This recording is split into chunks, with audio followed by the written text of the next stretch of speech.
Bom dia, bem-vindos, alunos e profissionais que se juntaram a nós hoje. Hoje que é o Dia Mundial da Saúde, e é também a data que marca o início do ciclo e-Lessons, Desafios da Comunicação, organizado pela Coordenação da Licenciatura de Jornalismo do Instituto Superior Miguel Torga. Antes de passar a palavra ao nosso convidado de honra, a quem desde já também agradeço por ter encontrado tempo para estar aqui conosco. Dizer-vos então que iremos ouvir Rui Neves Moreira e no final abrimos a conversa aos presentes na sessão, que podem colocar questões pelo chat ou em viva voz, o que será muito mais rico se o fizerem em live.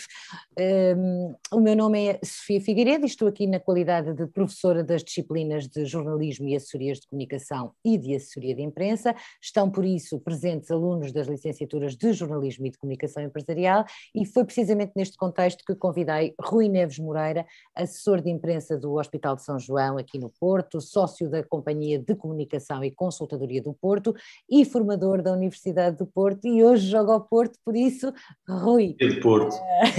É Porto. Rui, é tudo azul. O que não se comunica não existe, certo? É verdade, é assim mesmo. Eu queria começar por agradecer naturalmente o convite, e dizer que é a primeira vez que eu jogo fora de casa, e hoje que falamos de futebol, é a primeira vez que não estou no Porto.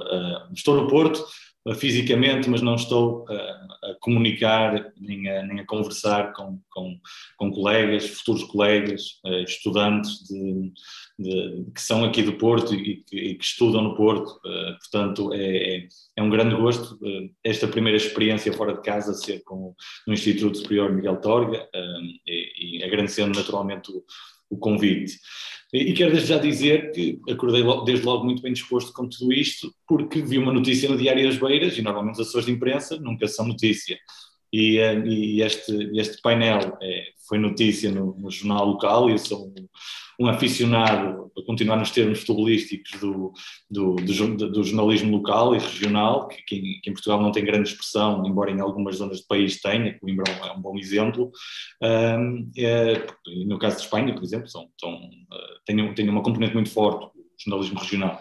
E pronto, eu queria começar pronto, desde já desta forma, dizer que sou assessor de imprensa do Hospital de São João desde setembro de 2019, foi poucos meses antes da pandemia. E muitos dos meus colegas e amigos costumam dizer que fui eu que inventei a pandemia para poder ter algum protagonismo e ter alguma coisa de interessante para comunicar. Por outro lado, eu retalio sempre que tudo isto foi muito bonito, cheguei muito cedo aqui. Mas a partir daqui a minha carreira vai ser sempre a cair, que depois disto acho que não tenho nenhum desafio que possa ser verdadeiramente espetacular. Eu ia dividir isto em 4 ou 5 pontos. Ia fazer uma pequena introdução da assessoria de imprensa, porque eu sou assessor de imprensa por uma razão muito simples. Eu acredito verdadeiramente na assessoria de imprensa como método, como ferramenta de comunicação, e acredito mesmo que é a ferramenta mais eficaz para chegar à população. Porque tem um filtro importante, que é o filtro de jornalistas, dos meios de comunicação. E acredito mesmo nesse método. Não sou um comunicador puro e duro, no sentido lato de que acredito em todas as ferramentas, no marketing, na publicidade, e um conjunto destas. Acredito verdadeiramente na assessoria de imprensa como método. E é a única coisa que eu faço. Nunca ganhei um cêntimo a fazer outra coisa que não ser assessor de imprensa, e acredito verdadeiramente no método. E acho que na vida nós devemos acreditar, neste contexto ou noutro contexto qualquer, verdadeiramente em alguma coisa. E no meu contexto profissional acredito verdadeiramente na assessoria de imprensa. Depois umas pequenas luzes daquilo que é comunicação de crise, que é aquilo que faço em permanência no hospital. Depois dois tópicos sobre o tema desta minha conversa, o que não se comunica não existe. Depois falar um bocadinho da comunicação de saúde e depois explicar o caso do Hospital São João e da resposta do hospital neste sentido. A professora Sofia tinha falado no final abríamos a conversa, mas eu durante este tempo gostaria também, se alguém quisesse intervir com algumas questões que eu vou colocar, que interviessem, e pronto, se não se sentirem confortáveis também avançamos, mas gostaria que o fizessem. E vou agora então partilhar aqui a minha tela para irmos para a apresentação. Está aí corretamente a tela partilhada? Sim. Certo. Estão a conseguir ver? Muito bem, pronto. Dispenso voltar a apresentar-me. A professora Sofia fez-lo com jus àquilo que eu faço verdadeiramente, portanto acho que podemos passar à frente. Então, na assessoria de imprensa, eu acho que a grande tristeza que eu vou ter, e eu vou fazer uma apresentação, por um lado, o máximo pedagógica possível, mas também com algum sentido de humor e coisas que acontecem ao longo da minha vida e da minha experiência profissional. Que eu acho que verdadeiramente a minha grande tristeza vai ser que os meus pais nunca vão saber o que é que eu faço. E os meus pais e muitos dos meus colegas. E surgem estas perguntas todas que estão aqui, se és jornalista, o que é que fazes mesmo?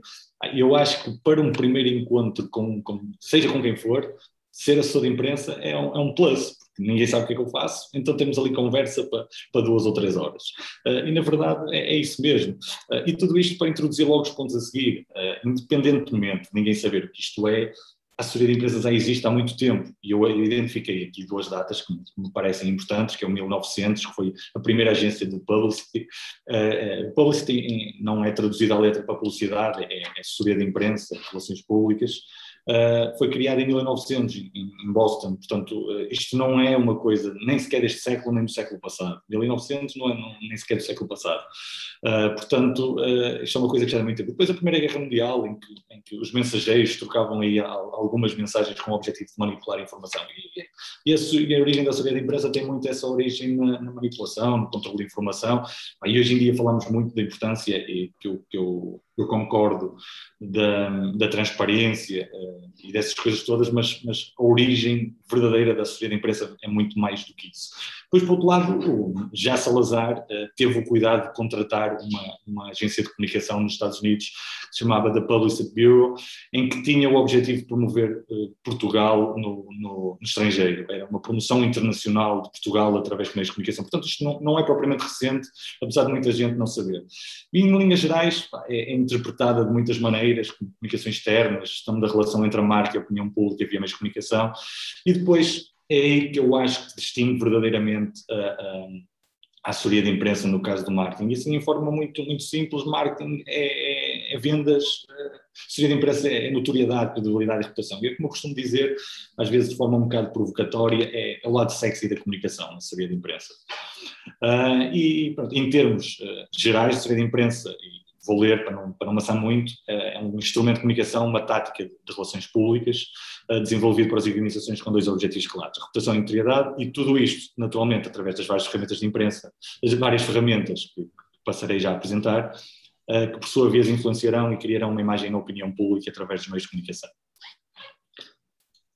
E passando às ferramentas, eu sei que a professora Sofia começou por falar no press release, e eu continuo a achar, hoje em dia, que o press release é uma ferramenta fundamental na assessoria de imprensa, seja como meio de chegar aos jornalistas, seja como forma de base do nosso trabalho. Nós devemos ter sempre uma nota de imprensa ou um press release como ferramenta para ponto de partida, seja para abordagem, seja para estarmos preparados, sempre temos ali um conteúdo à mão. Depois vou passar isto muito rapidamente, também para não amassar, o teaser, o infoconvite, são coisas mais, também save the date, são coisas muito mais recentes. O press kit, a conferência de imprensa, e hoje em dia estamos bombardeados de conferências de imprensa da Covid-19, que vamos falar mais à frente, que são um desastre, ou foram durante muito tempo um desastre, e eu acho que verdadeiramente, hoje em dia, não valorizamos as conferências de imprensa, ou achamos que enquanto assessores de imprensa que não os devemos fazer porque não têm grande impacto, verdadeiramente acho que nunca soubemos fazê-las ao longo do tempo. Depois as visitas e as viagens de imprensa, que acontecem muito no futebol, quando há viagens internacionais, mas cada vez menos. Pequenos almoços com a imprensa também, alguém em desuso, mas serve para passar alguma informação importante. Em países como os Estados Unidos isso funciona bem. O follow-up, que são os contactos que fazemos pós disparar uma nota de imprensa.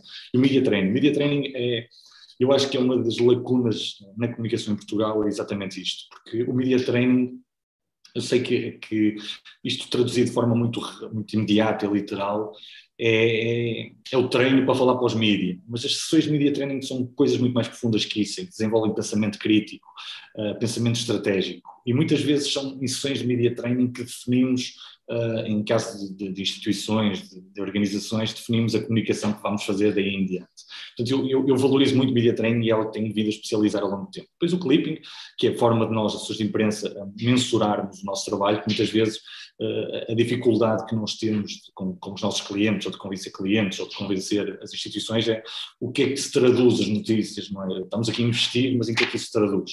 E este é um dos grandes desafios que todos nós temos. Depois, naturalmente, os planos de comunicação, as estratégias, a orçamentação, um conjunto de coisas que o compõem, que são fundamentais e que devem ser desenvolvidas. Depois falar aqui rapidamente do panorama jornalístico na cidade de Porto. Alguém quer tirar um número? Quantos jornalistas é que existem no Porto? Quem é que se atreve a dizer alguma coisa?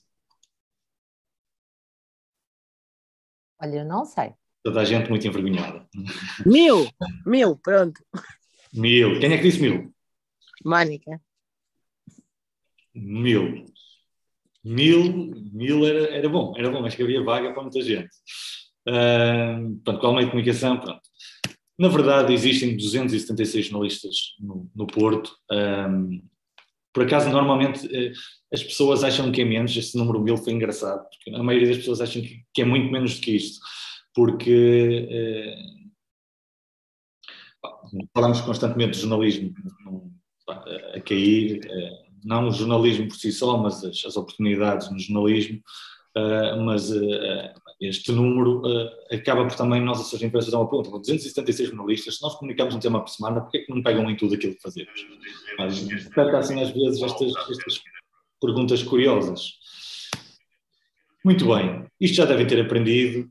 Valor notícia, o que é preciso para determinado assunto ser notícia. Isto obedece aqui a 5 regras muito simples: a novidade, a atualidade, o interesse humano e o interesse público. E distingue-se aqui o interesse humano do interesse público. O interesse humano tem a ver com as pessoas, o interesse público é o interesse da população em certos e determinados assuntos. Depois o conflito, que é permanente, faz capas de jornais, faz muitos jornais. Eu não sou nada preconceituoso contra linhas editoriais, não sou daquelas pessoas que diz o Correio da Manhã. Não, o Correio da Manhã é um negócio rentável, portanto, se é rentável é porque as pessoas veem aquilo. Não sou nada daquele, é um jornal sensacionalista.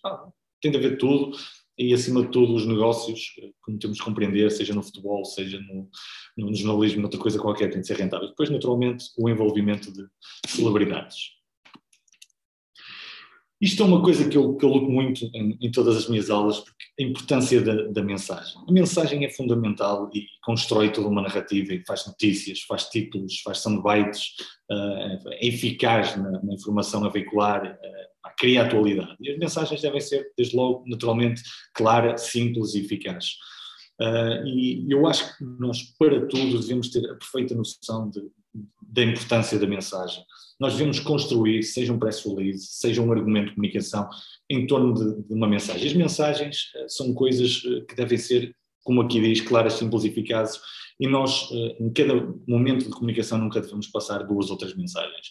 Se formos além disso, corremos o risco de desviarmos a atenção, corremos o risco de nos perdermos e não sermos eficazes naquilo que comunicamos. E agora aqui, introduzindo mais um dado engraçado, o assessor de imprensa, que era o Alastair Campbell, do Tony Blair, tinha uma estratégia muito engraçada, que era, sempre que o Tony Blair ia para um debate, colocava-lhe um papelinho no bolso com 3 mensagens que ele tinha a dizer ao longo do debate.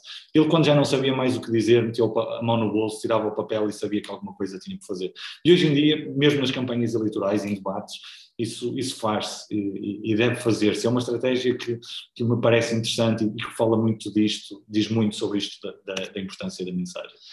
E depois coisas que eu passo sempre a todos os meus colegas e alunos, que é o que não deve fazer um assessor de imprensa. Um assessor de imprensa não pode estar mal informado, desde logo. Depois, criar relações plásticas com os jornalistas. Eu tenho a certeza absoluta que se algum dia aqui alguém for assessor de imprensa, eu sei que alguns de vocês vão andar no Facebook a dar os parabéns aos jornalistas, a dizer que têm um filho muito lindo, estão em muito boa forma. Portanto, isso é criar uma relação plástica. Nós temos de perceber que qual é o nosso papel, onde é que nós estamos. Eu estou a ser algo provocador, naturalmente, até porque eu também já o fiz, não é? Portanto, mas acho que é uma dica interessante, porque depois nós não percebemos, não conseguimos distinguir o jornalista que é nosso amigo no Facebook e porque é que ele não nos quer o tema. Portanto, é uma mensagem que me parece importante. Depois de reconhecer, naturalmente, as ferramentas da assessoria da imprensa, desconhecer os graus de confidencialidade. Alguém sabe quais são os graus de confidencialidade que existem entre assessores e jornalistas? E temos aqui jornalistas e temos aqui pessoal de comunicação empresarial, portanto, quais são? Alguém quer se atrever? Alguns muito conhecidos, naturalmente, um ou outro, e há outros que é natural que não conheçam. Alguém quer tirar aí um ou outro grau de confidencialidade? Não se revelar as fontes da informação que obteve. Sim, isso corresponde a que grau de confidencialidade? Isso já não sei. Muito bem, os graus de confidencialidade são o vulgarmente conhecido off the record, que significa que o off the record é muito mal utilizado por nós, assessores de imprensa, e por vocês, não são jornalistas, mas futuros jornalistas, alguns que calhar têm alguma experiência. Isto porquê? O off the record significa uma coisa muito simples. Eu estou a dar a informação, mas tu não podes usá-la. E nós, hoje em dia, usamos o off the record como não usem fontes. E o não usem fontes é um grau de confidencialidade diferente, que é o not for attribution ou deep background, em que protegemos a fonte. Podemos dizer fonte oficial, não podemos dizer, que já por si só é um on the record, mas significa que a Lusa soube, o JN soube, a JN teve acesso à informação. E nós, mesmo nós, assessores de imprensa, não sabemos usar isso. Eu falo por mim, eu não vou falar com um jornalista e dizer-lhe, olha, dou-te esta informação, mas isto é um not for attribution. Isto, que confusão que vai, que é isso que é um not for attribution? Nem vou eu estar aqui a puxar dos galões, armado em sabichão, pronto. E tudo isto acaba por se traduzir em duas coisas, é on ou é off. Mas pronto, mas acho que é importante vocês conhecerem, porque um dia pode chegar alguém chato como eu e vos dizer as coisas de maneira diferente. E depois desconhecer os tipos de negociações com os jornalistas. Isto é uma coisa importantíssima. E dou um exemplo. Ainda ontem nós tivemos aqui uma cirurgia de Parkinson. Qual é que é a metodologia, muitas vezes, de trabalho dos assessores de imprensa, principalmente em agências de comunicação, e eu falo por isso, porque tenho uma agência e trabalho, e na minha agência tenho 8 pessoas, portanto sei perfeitamente como é que as coisas funcionam, e falo por conhecimento de causa, que é, a tendência é sempre uma, um cliente, neste caso a cirurgia, pediram, vamos fazer aquilo que chamamos um mix de assessoria. O mix de assessoria é fazer uma televisão, uma rádio e um jornal de papel, e eventualmente a Lusa. Muita gente chama isso vamos dar em exclusivo a 3, não é exclusivo, exclusivo é um, ponto final, mas vamos dar um mix de assessoria. E o que é que fazem? Enviam proposta para a RTP, para a SIC, não sei o quê, para ver se calha um. Mas isso não pode ser feito dessa maneira, porque se calha aos 3 não sabemos como é que vamos gerir. E isso aconteceu, ontem aconteceu, que começamos por ter uma televisão e depois já tivemos JN, Público, Expresso, e aquilo, como era um dispositivo de uma empresa, foi gerido por essa própria empresa, e então depois criou aqui uma baralhação de embargos, a que horas é que sai, então vamos fazer, mas nós somos o público e queríamos meter isto amanhã no papel, e já saiu hoje na Lusa. Portanto, temos de saber os tipos de negociações e temos de saber fazer, isto é fundamental. Depois desconhecer as rotinas das redações, quais as secções que tem cada redação, quais os horários que normalmente trabalham, quais os temas que são temas-chave, portanto, temos de conhecer, e desconhecermos isso, eu digo mais uma vez, eu conheço muitos bons assessores de imprensa que foram jornalistas, mas não defendo que para sermos um bom assessor de imprensa teremos de ser jornalista, não por eu nunca ter sido jornalista, eu sou um completo apaixonado pelo jornalismo, gosto verdadeiramente do jornalismo, mas acho que não é necessário. Depois de desconhecer as características das redações de jornalistas, nós ao longo do tempo vamos contactando com muitos deles e acho que é importantíssimo nós conhecermos as características de cada um, porque desde logo vamos perceber que temas é que interessam a um e que temas é que interessa a outro. Eu sei que nós no dia a dia temos relações muito mais frequentes com editores, são eles os decisores apesar de tudo, mas devemos conhecer verdadeiramente as características de cada jornalista. Isto é um trabalho, naturalmente, que demora muitos anos e que demora muito tempo a fazer, e é alguém que está aqui, como eu, no Hospital São João, que ao longo deste tempo falava com jornalistas, com dezenas de jornalistas todos os dias, mas muitas vezes em agências de comunicação passamos uma semana sem falar com um único jornalista. Eu sei que é uma luta desigual, mas na verdade é uma luta necessária. Depois, naturalmente, não assistir a uma posição altiva e submissa perante os jornalistas. Eu falo um bocado pela Universidade do Porto. Nós vendemos muito na comunidade assessoria de imprensa isto de nós, assessores de imprensa, que somos os donos da informação e como somos nós que dizem, isso não é verdade, nós chegamos ao jornalismo e baixamos as orelhas e os jornalistas é que sabem, muitas vezes. E eu sou assessor de imprensa, enquanto também falo, portanto, nós temos de ter perfeita noção do papel de cada um. O nosso objetivo é vincular uma informação, o objetivo deles é vincular a informação que lhes seja útil.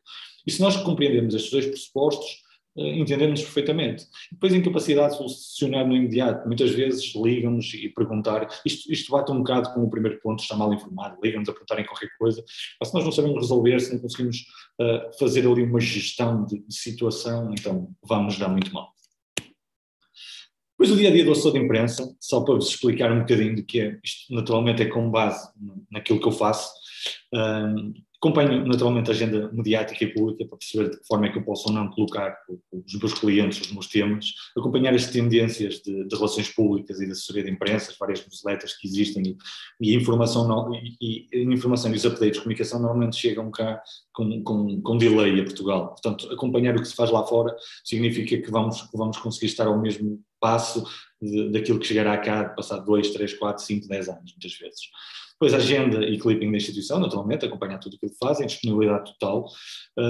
Alguma coisa que me assustava muito quando eu era aluno.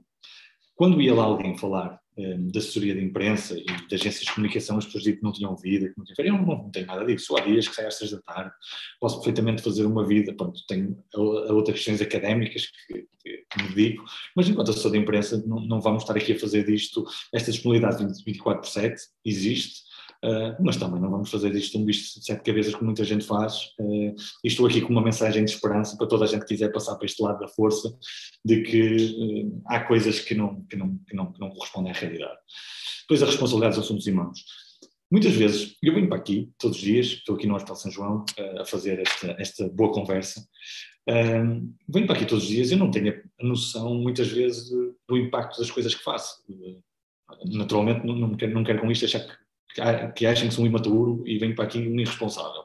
Não é nada disto. Com isto quero dizer o seguinte, que muitas vezes, responsabilidade da instituição, uma informação mal comunicada. Imaginem que eu me dava na telha, e perdoem a expressão, e dizia, o Hospital São João está aqui a deixar morrer doentes, ou tal gente com... E o impacto que essa notícia teria na imagem da instituição é uma coisa soberba. Não consegui encontrar uma palavra para descrever a maldade que podia fazer à reputação do hospital. E esta responsabilidade que temos em mãos da comunicação é uma cruz importante para carregar, e temos de ir com seriedade, com muita responsabilidade. Portanto, e nós muitas vezes não temos noção, ainda bem que também não temos, isso é como todos os médicos, toda a gente pode fazer uma cirurgia complicada, fosse pensar que o doente pode não sobreviver, então dedicava-se à pesca ou outra coisa qualquer, não é? Temos de ter noção da responsabilidade das coisas. Depois a relação com os jornalistas é importante, mantemos o contacto, a relação com a instituição, naturalmente, acompanhar as alterações nas redações. Depois uma coisa muito importante, o foco nos resultados. Há muitas agências, muitos assessores de imprensa que gostam de trabalhar muito para o volume e menos para a qualidade. Eu dou-vos um exemplo. Um cliente chegar à minha beira com proposta para comunicar, se eu não consigo colocar o tema no RTP, no Expresso, no Jornal de Notícias, no Observador, sinto-me verdadeiramente que não fiz muito bem o meu trabalho. E mesmo sem descurar nada, nem desvalorizar, nem rebaixar absolutamente nada, mas para colocar notícias em portais online, sei lá, do Viva Porto ou qualquer coisa, sem descrédito natural de tudo isso, mas eu não me sinto satisfeito de chegar ao fim do dia e saber que não dei uma notícia verdadeiramente importante e impactante para a instituição que trabalho. Mas há muita gente que o faz, e por isso esse foco nos resultados é que é o nosso grande desafio, que é, nós temos de explicar, por um lado, aos clientes e às pessoas com quem trabalhamos, que nós não vendemos publicidade. Eles não podem chegar à nossa beira e dizer assim, Rui, quero aparecer na SIC, e eu não lhe posso prometer isso, porque não depende de mim. Eu posso definir uma estratégia para tentar lá chegar, mas não posso prometer que naquele dia vou conseguir aquilo. Porquê? Porque pode cair a ponte entre os rios, porque pode acontecer uma outra coisa qualquer, ou simplesmente o assunto pode não ter interesse para esse meio. E é importante termos essa sensibilidade com os clientes e transmitirmos que o que nós vendemos é uma estratégia. Não vendemos publicidade. Isso, para mim, é uma mensagem importantíssima. E isto aqui, que é uma coisa que eu digo muito, que é ser assessor de empresa, é um lifestyle. Para mim, um lifestyle é muito mais do que um work style, é verdadeiramente um lifestyle, porque eu acho que muitas vezes confundo certos e determinados valores da assessoria de empresa na minha vida pessoal, na minha vida familiar, portanto, é um lifestyle. E não me envergonho disso, pelo contrário, é algo que gosto muito de fazer. Depois, como medir o trabalho da assessoria de imprensa? Que é naturalmente através do clipping, e é a única forma que temos de de medir isso e de apresentar isso a um cliente? Através do número de notícias publicadas, através da qualidade dessas notícias, do valor dessas notícias e depois, naturalmente, fazendo um relatório final. Alguém quer tirar aqui quanto é que acha que vale uma peça de 3 minutos no Jornal da Tarde da SIC, de domingo, por exemplo? Tem alguém uma noção de quanto é que vale? Ainda não falámos neste tópico, Rui, penso que não será muito objetivo. Ok. Sim, mas agradeço que participem, sim, Carolina, Claro. Ana Luísa, Gonçalo. Quanto é que valerá? Querem tirar um valor qualquer. Vocês que já tiveram publicidade têm uma noção, portanto, no fundo... Pronto, não, vamos passar então. Não percebi? 10 mil. 10 mil. 10 mil é capaz de valer uma meia página no público. Uma notícia de 3 minutos no Jornal da Tarde da SIC, isto naturalmente depende da hora que passa, da duração da notícia, do dia, do horário, portanto depende de muitas coisas. Mas uma notícia de 3 minutos no Jornal da Tarde da SIC, tabela naturalmente de publicidade, é capaz de valer uma coisa como 400 ou 500 mil euros. É capaz de valer uma coisa nessa dimensão. Uma meia página no público é capaz de valer os 10, os 20 mil euros, 25, dependendo mais uma vez se a página é ímpar, se é das primeiras páginas ou não, depende de muitas coisas, se tem chamada à capa, por exemplo. Uma peça na rádio 2 minutos na TSF é uma coisa para valer, sei lá, 4, 5 mil euros. É só para terem noção de que o que é que isto significa, verdadeiramente. E acho que é isto o importante deste slide que aqui está. Nós chegamos a um cliente e dizemos assim, pronto, você não quer, o que quer é publicidade. Porquê? Porque está aqui a chegar e dizer que quer isto concreto, neste minuto, não sei o quê. Então, o preço é este. Portanto, esta é a nossa forma de medirmos que, através de uma avança como assessor de imprensa, como agência de comunicação, o que isto significa, ou seja, quanto é que valem essas notícias, quanto é que o cliente poupa apostando na assessoria de imprensa. E depois há uma coisa muito, muito mais literal, que é a assessoria de imprensa traduz-se numa notícia em que só nós, comunicadores, conseguimos identificar que é produto do assessor de imprensa, quando se trata de publicidade, uma página de publicidade completamente identificada, com o lógico da empresa, um conjunto de coisas. É importante fazermos esta distinção. Depois, mais uma vez aqui uma provocação, que é as respostas de jornalistas significam que vão pegar no teu tema. E todos eles são especialistas em dar este tipo de resposta. Que é, tem agenda. O que é que significa? Significa que tem lá o assunto, mas que não está nenhuma equipa destacada, ponto final. É literal. Ainda não fechamos a agenda, pronto, andamos nós a ligar ao fim do dia, a chatear, e ainda não está, amanhã vemos. Estamos a gente de férias, este é um clássico. Funciona muito, ou não temos equipas disponíveis, são 2 clássicos, quero para tudo e para mais alguma coisa. Depois, o tema intemporal, vemos noutra altura, pronto, mais uma vez, não vai dar em nada. Isso é quando? É a mesma coisa que dizer, não prestei atenção ou não quero saber. E não recebeu o e-mail, outro clássico, que todos nós usamos também, se calhar, em determinadas coisas, portanto também temos de admitir que o façam connosco. Depois, comunicação de crise. E vou passar aqui muito rapidamente. A comunicação de crise ocorre quando a imagem de uma instituição ou corre risco de ser atingida de forma muito negativa. Durante uma crise ou a situação de contingência que se tornou pública, a boa cooperação com a comunicação social pode ajudar a organização a manter os colaboradores, clientes, acionistas, fornecedores, grupos de interesse, entre outros, informados sobre o problema. Qualquer falha nessa comunicação pode agravar a crise ou gerar novas crises, modificando a reputação. A rapidez de resposta, a experiência e o número de recursos disponíveis é essencial para correr mediaticamente este tipo de ocorrências. E os princípios da comunicação de crise, eu já participei diversas vezes em diversos programas, essas coisas todas, e é uma coisa que é importante. Os princípios de comunicação de crise são transversais a qualquer crise. Crise de saúde, crise de vulnerabilidade, falhas funcionais graves, e vou já falar dos tipos de crise que existem, mas os princípios são estes. Antecipação. É fundamental sabermos internamente o nosso problema, identificarmos o problema para depois o atacarmos.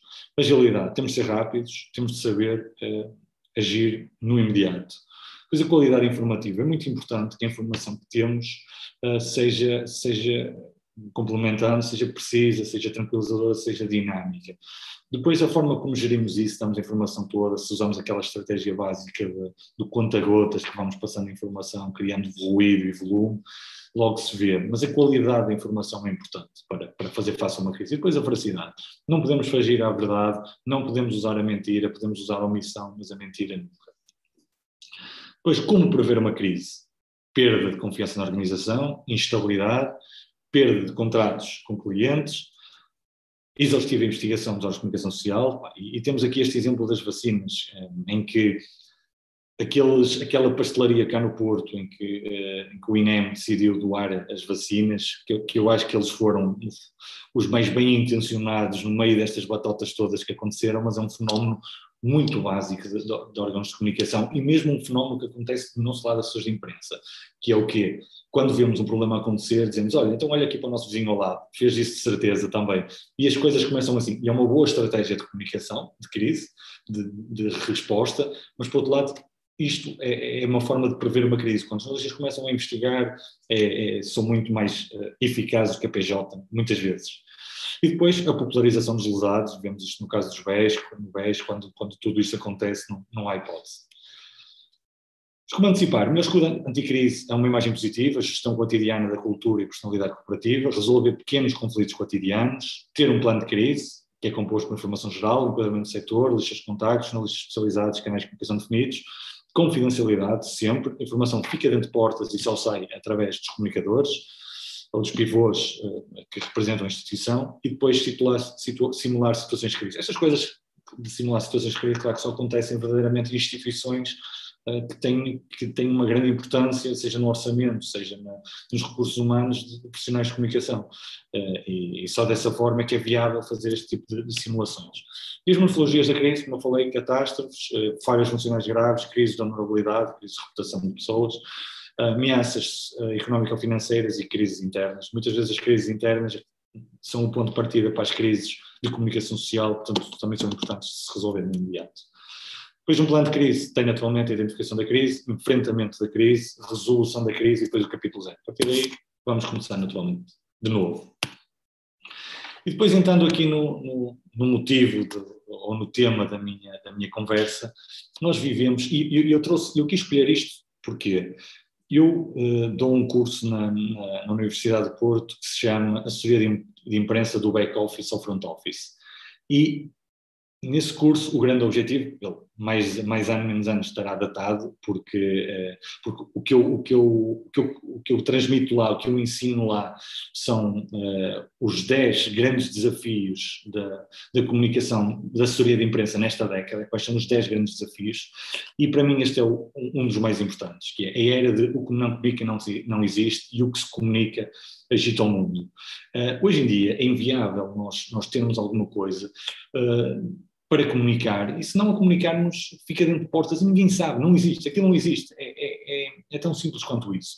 E devemos para isso então procurar argumentos de comunicação constantemente, potenciar a visibilidade, posicionar, melhorar a reputação, termos um orçamento para a comunicação, porque só dessa forma é que conseguimos levar a cabo as iniciativas que temos. E depois uma obsessão por protagonismo e mediatização que existe nas instituições, que existe hoje em dia cada vez mais. Estando as empresas muitas vezes fechadas e todas em casa, cada vez mais existe essa vontade, essa necessidade de comunicar. E este é um grande exemplo. Esta notícia que dizia que as notícias relacionadas com a eficácia da vacina da Pfizer agitaram a bolsa norte-americana. E esta que é uma notícia do New York Times. E as bolsas dispararam, ficando quase perto de um recorde. A Pfizer naquele momento conseguiu uma coisa jamais possível, e foi um conjunto e hoje em dia vemos uma campanha negra contra a AstraZeneca, por exemplo, e vemos uma campanha negra, não estou a dizer que não faça jus à realidade, até porque eu sou um dos principais preocupados, porque sábado devo levar a vacina da AstraZeneca, portanto espero que a Agência Europeia de Medicamento pense em mim e decida se devo ou não tomá-la no próximo sábado. Mas esta é a maior realidade, que a comunicação tem um peso importantíssimo e a boa comunicação é fundamental. Por isso, e as notícias, como isto aqui comprova, são um veículo impressionante de comunicação. E lançando aqui a discussão, a comunicação ganha uma preponderância muito grande num mundo cada vez mais ligado. Como diz aqui o Paulo Václaviak, é impossível não se comunicar, todo o comportamento é uma forma de comunicação, como não existe forma contrária ao comportamento, não existe não comportamento ou anticomportamento, também não existe não comunicação. Então é impossível não se comunicar. E eu sei que esta pergunta é quase retórica ou é de resposta imediata também. Podemos prescindir de comunicação nos dias que ocorrem? Naturalmente que não. Mas eu gostava que alguém, ou várias pessoas dissessem porque é que acham verdadeiramente, irmos além dos conceitos ou das respostas chapa 5, porque é que acham que não podemos prescindir de comunicação? E tudo isto ligando às necessidades de comunicação, à disponibilidade de comunicação e mesmo às crises de comunicação que existem. Alguém quer tecer algum comentário sobre isto? Pode repetir a pergunta, se faz favor. A questão é, esta pergunta está aqui muito literal, podemos prescindir da comunicação dos dias que correm, naturalmente que a resposta é simples, mas gostaria que alguém me dissesse porque é que acham que não podemos prescindir de comunicar, porque é que as instituições hoje em dia devem comunicar mais que nunca.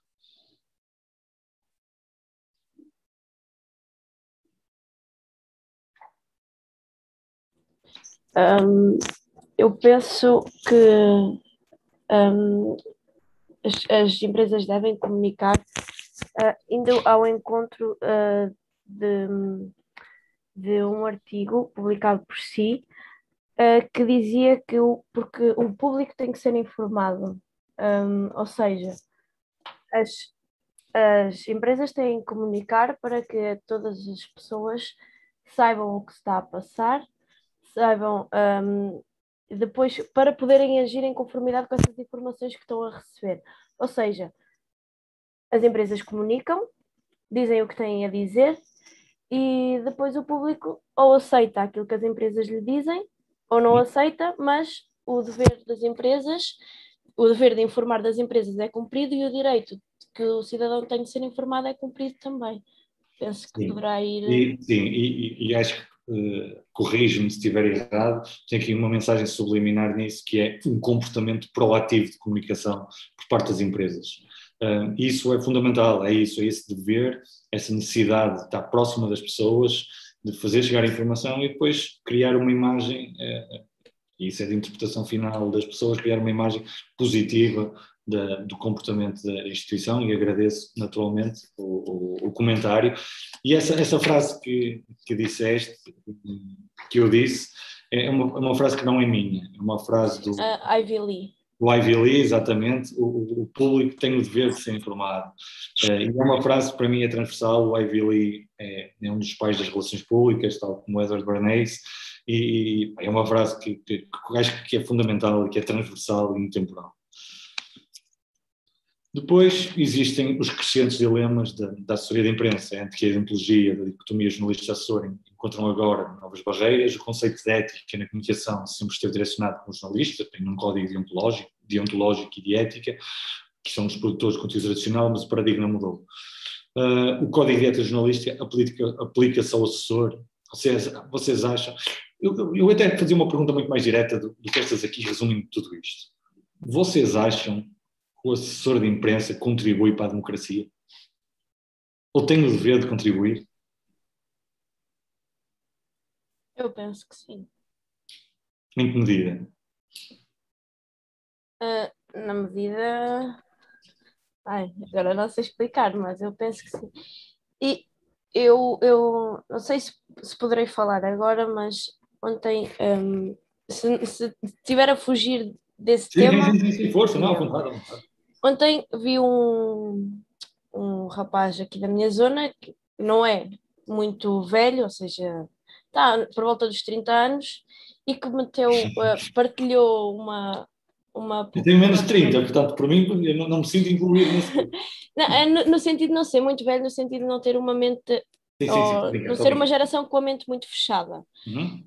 E partilhou uma imagem no Facebook que dizia que uma mentira, quando é dita várias vezes, vira jornalismo. E eu penso que os assessores de imprensa, não sozinhos, mas em cooperação com os jornalistas, ajudam a democracia no sentido em que dão espaço às pessoas para comunicarem, para serem comunicadas e para terem uma opinião acerca do que está a ser comunicado. E a democracia é isso, basicamente é a liberdade de opinião. Cada pessoa pode ter a sua opinião sem ser julgada. Eu posso estar aqui ter uma opinião diferente da sua, por exemplo, quanto ao Porto. Para voltarmos ao início. Mas e não posso, não sou julgada por isso, eu que tenho uma opinião contra, nem você que tem uma opinião a favor, e acho que poderá ir ao encontro disso, ou seja, dar um espaço ao cidadão. Sim, mas vamos fazer um caso prático. Tu trabalhas numa instituição e tens uma informação negativa. Como tens essa política de comunicação, vais comunicá-la também? Isso é ser transparente, comunicar uma informação negativa que prejudica a reputação da tua empresa?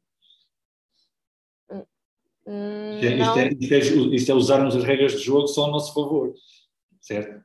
Exato. Eu poderei comunicar de uma maneira que não passe uma imagem negativa, ou a tentar minimizar essa imagem negativa. E isso é ser democrata? Pois, em certa parte não. Era essa a conclusão que queríamos chegar. Eu digo sempre que nós não contribuímos em nada para a democracia, nem temos o dever de o fazer. Enquanto cidadãos, sim. Enquanto veículos de informação e na relação, não, acho que não temos esse dever. Acaba por ser, por outro lado, um não assunto. E depois, pronto, as fake news, jogamos o jogo ou fugimos do jogo. Eu tenho uma política completamente connosco não há fake news. Podemos, e acontece isto muito em campanhas políticas, de aproveitarmos essas determinadas informações para criar ruído, mas daí a fake news, isso sou completamente contra. E depois o jornalista tem naturalmente um papel importante nesta relação e em perceber até que ponto. Dou-vos um exemplo, um jornalista que está sempre a falar aqui comigo, no caso de assuntos do hospital, eu até lhe passo boa informação, mas quando ele me pergunta alguma coisa, não lhe respondo, ele vai chegar a um determinado momento que chama relação unilateral. E então acabamos por perder todo esse crédito e toda essa mais-valia de comunicação. Portanto, é importante percebermos o nosso papel e é uma coisa que durante esta pandemia eu fiz milhares e milhares e milhares de contactos.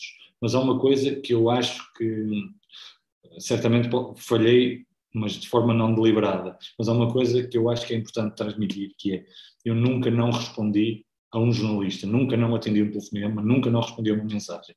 Pode-me ter escapado, eu tenho 2 números e um deles está a reencaminhar para aqui, portanto imagino que alguém tenha mandado mensagens para o número de serviço, que eu não uso, só reencaminho chamadas e pode ter falhado dessa forma. Agora, tenho a certeza absoluta que um e-mail que caiu, verdadeiramente um e-mail, caiu no meu telemóvel e eu devolvi a chamada. Posso dizer que não comento, posso dizer que não vou dar informação, mas há uma relação de total transparência e total lealdade com isso. E eu acho que é importante passarmos essa mensagem.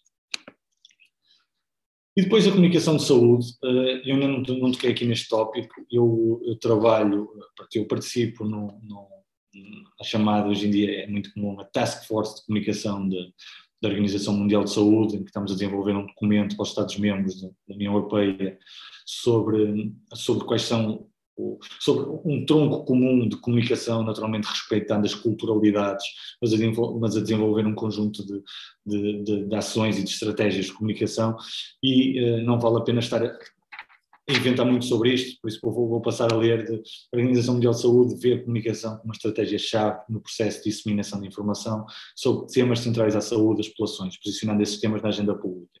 Nesse contexto, chama a atenção para o papel dos canais mediáticos e tecnológicos no processo de construção de espaço público e saúde. Comunicação estratégica pode ser definida como uso propositado da comunicação por parte das organizações com vista à persecução dos seus objetivos. Depois a assessoria de imprensa, e vou passar isto à frente, já falamos muito sobre isso, é naturalmente uma ferramenta importante. Mas a mediatização, e agora entrando neste tema concreto da saúde em Portugal, a mediatização do setor da saúde em Portugal é uma coisa muito recente, porque existe naturalmente uma maior disponibilidade das pessoas nos últimos anos, e há um estudo que eu vou citar à frente, da Universidade do Minho, em que falam precisamente dessa mediatização da saúde em Portugal. E é uma coisa que deve ser deste século, sem dúvida nenhuma, porque normalmente havia só os retratos de catástrofes, e hoje em dia também isto continua a acontecer.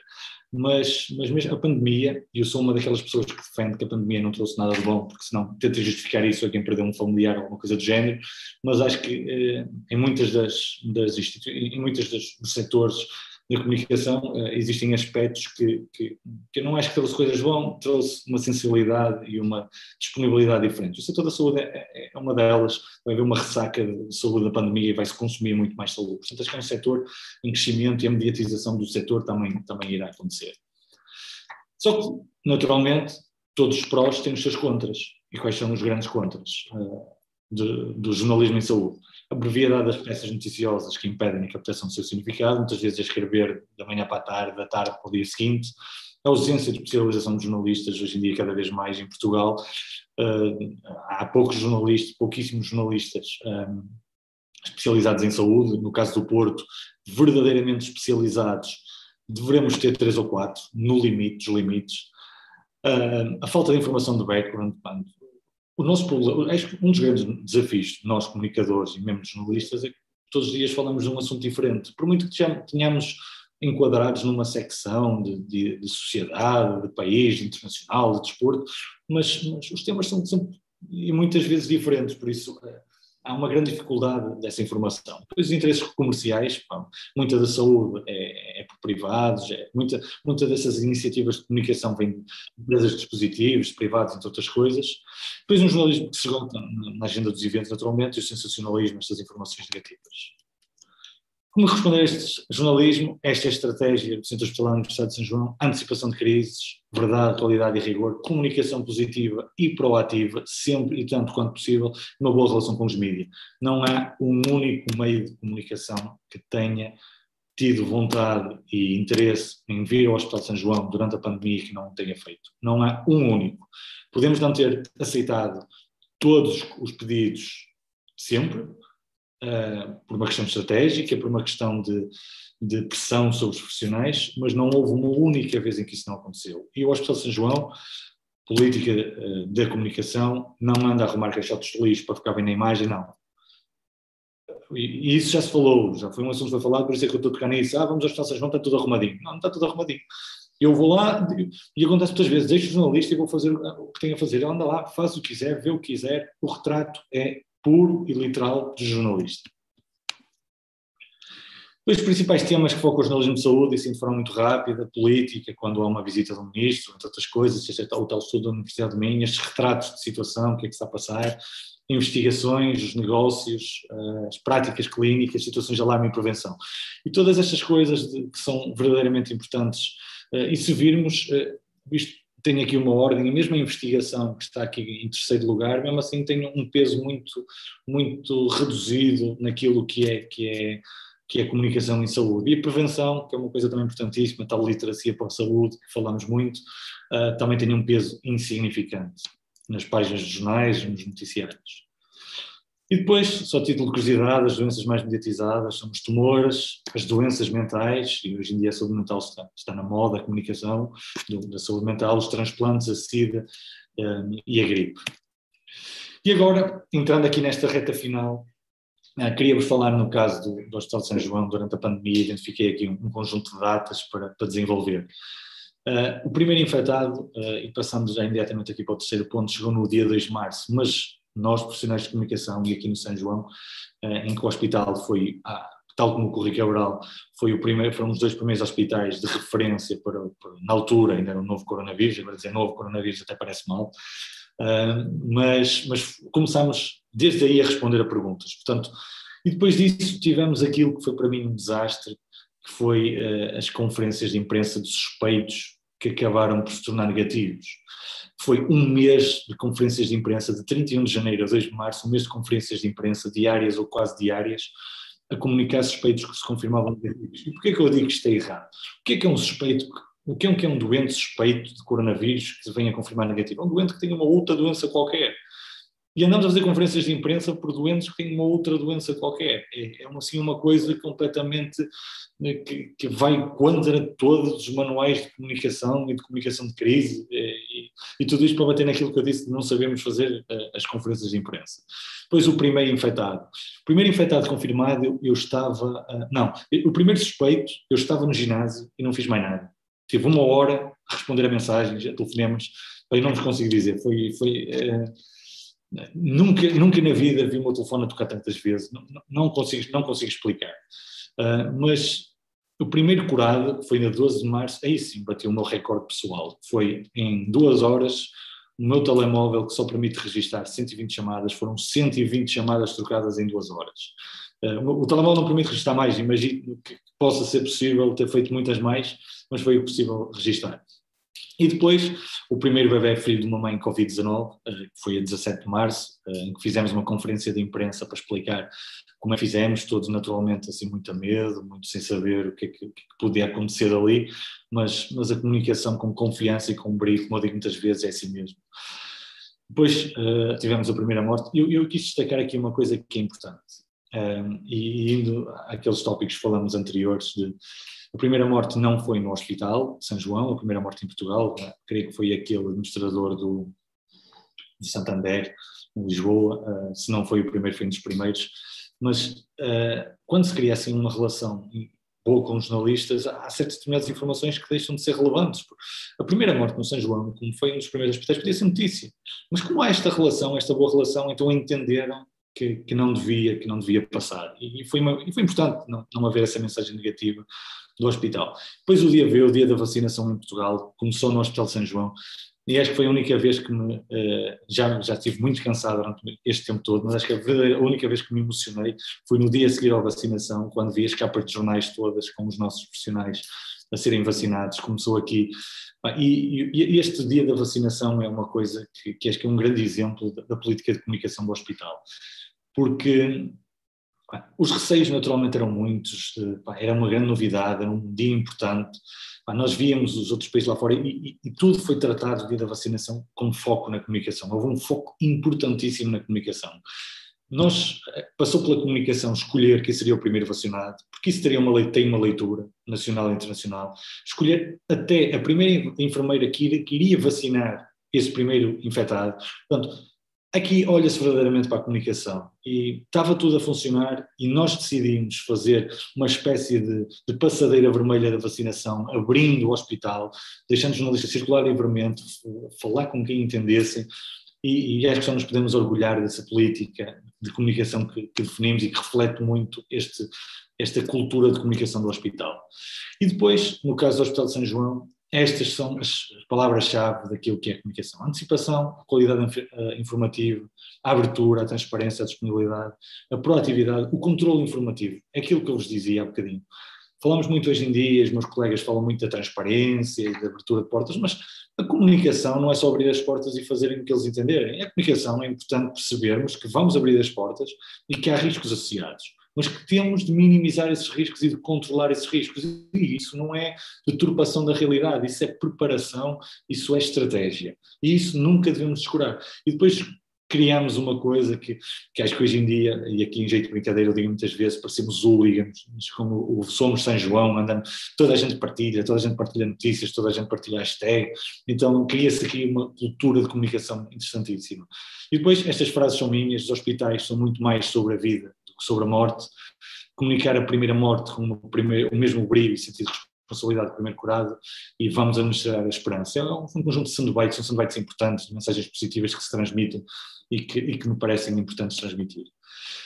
E depois, aqui mesmo quase a acabar, este é um relatório de análise comparativa das notícias de São João. E o São João, num ano de pandemia, foi mencionado em 14.038 notícias. O hospital, logo a seguir, Lisboa Norte, onde se enquadra a Santa Maria, tem menos 73% de notícias. Não há comparação, nem vale a pena comparar com os restantes. É que são muitos milhares de notícias, neste caso são quase 6.000 notícias de diferença. E isso é muito importante até por este ponto que vem logo a seguir, que é, estas notícias, 99,8% foram notícias positivas durante uma crise, durante uma pandemia. Ou seja, nestas 14.038, cerca de 20 foram notícias negativas. E eu confesso-vos, eu consigo me lembrar de todas as notícias que foram negativas, porque foram muito poucas. Portanto, isto tem um valor, e diz muito, não só naturalmente do comportamento do hospital perante a pandemia, mas do comportamento da comunicação. E com a comunicação não incluo só naturalmente a assessoria de imprensa, apesar de ser o reflexo da assessoria de imprensa, mas toda a postura de comunicação do hospital. Mas apesar disso, há aqui uma coisa que é interessante, que é, O último ponto, mais de 8.256 notícias não Covid, apesar disso. 8.256 notícias são mais notícias do que o segundo hospital que mais notícias teve sobre Covid. Portanto, isto é o reflexo deste grande volume de comunicação e de um hospital que, apesar de muito penalizado pela Covid-19, desde o início, é um hospital que soube manter o resto da atividade em funcionamento. E falo nesta perspectiva da comunicação, porque podia manter o hospital em funcionamento e estar tudo concentrado na Covid, mas não, ainda assim se fez muita coisa. E depois, uma coisa que é pura e simplesmente a assessoria de imprensa, o Centro Hospitalar da Universidade de São João ficou em primeiro lugar em marcas pela notoriedade, admiração, relevância, confiança, preferência e recomendação de um estudo da One Strategy. À frente de marcas como a Federação Portuguesa de Futebol, com a Pfizer e Santa Casa. Isto é trabalho de assessoria de imprensa. Reputação, notoriedade, posicionamento. E este acho que de todos estes prémios que temos vindo a receber, e já recebemos vários de comunicação, este é aquele que verdadeiramente me deixa muito contente, porque colocar uma marca que muitas vezes é associada, e ninguém gosta de vir a hospitais, hoje em dia é mesmo assim, eu gosto de ficar a trabalhar, mas como cliente espero não precisar, e não desejo a ninguém que precise, mas colocar uma marca tão associada coisas más, seja nossas, seja rodeada pela família, uma marca tão positiva, é um desafio importante. E depois, aqui, mesmo a acabar, os erros de comunicação nacionais, na minha opinião, são esta informação contraditória. Eu sei que é difícil falar, é fácil falarmos hoje olhando para trás. Também tenho feito a consciência e quero deixar isso como premissa. Mas essa informação contraditória de máscara, não máscara, duas máscaras, isso confunde completamente as pessoas e essa informação contraditória devia ser melhor gerida desde o início. Depois das conferências de imprensa, aquele mês que eu falei, esta última conferência de imprensa da AstraZeneca, em que estavam o representante do Infarmed, estava do plano de vacinação, estava uma pessoa da DGS, andaram ali a passar os microfones uns para os outros, depois ninguém sabia quem respondia. Tanto ano de conferências de imprensa e ainda não sabemos fazer conferências de imprensa, é uma coisa que a mim me causa muito choque, e é por isso que eu digo, as pessoas e os jornalistas cada vez têm menos vontade de ir às conferências de imprensa, porque de facto elas não funcionam lá muito bem. Depois estes relatórios da DGS, eu tenho aqui um exemplo, e eu acho que o relatório é interessante. Qual é que é o problema? E por acaso escolhi mal o relatório, porque no início os relatórios tinham ali aquelas bolinhas de dizer quantos infectados eram por região, aqui também tem, mas, e tem um número de mortes, mas há uma coisa que eu acho que funcionou muito mal e que foi de muito mau planeamento, que é, desde que havia 0 mortes em Portugal, que estava ali o quadradinho para as mortes. Isso é um erro gravíssimo. Acho que isso não consigo descrever. Acho que é estar a dizer qualquer dia vai haver aqui um número. Isto é desastroso, é desastroso. Depois houve uma ausência natural da Diretriz Nacional de Comunicação. Acho que isto que se está a fazer com o OMS devia ser uma coisa, naturalmente, hoje em dia nunca passamos por uma coisa como esta, é uma crise, uma pandemia sem precedentes, mas hoje devíamos haver uma Diretriz de Comunicação Nacional, isto por uma razão muito simples. Porque depois, quando o Hospital São João decide abrir as portas a toda a gente, depois toda a gente quer cá vir.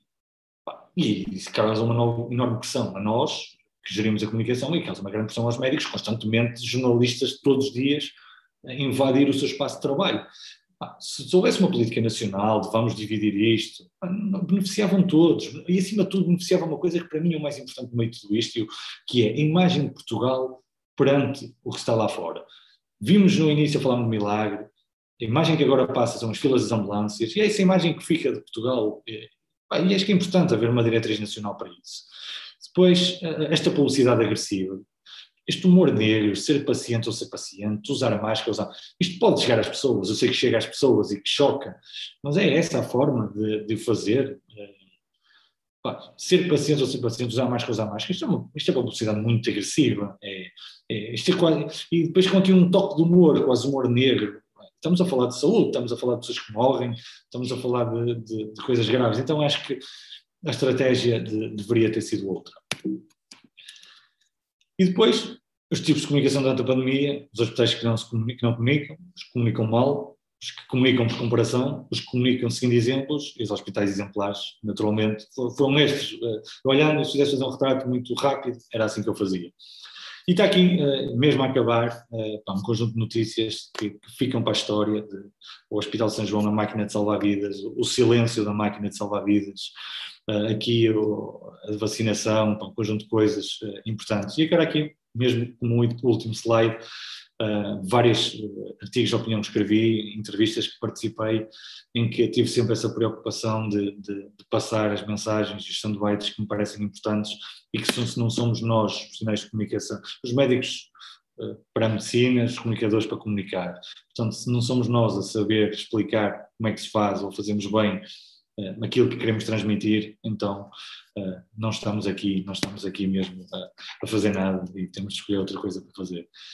E pronto, e termino assim a minha apresentação. Demorei cerca de 1 hora, cumprindo, mais ou menos, derrapando se calhar aqui 5 ou 10 minutinhos, mas agora estou totalmente disponível, espero que tenham gostado, espero que tenha sido útil, e estou aqui totalmente disponível para responder a perguntas difíceis, ou fáceis também, como quiserem.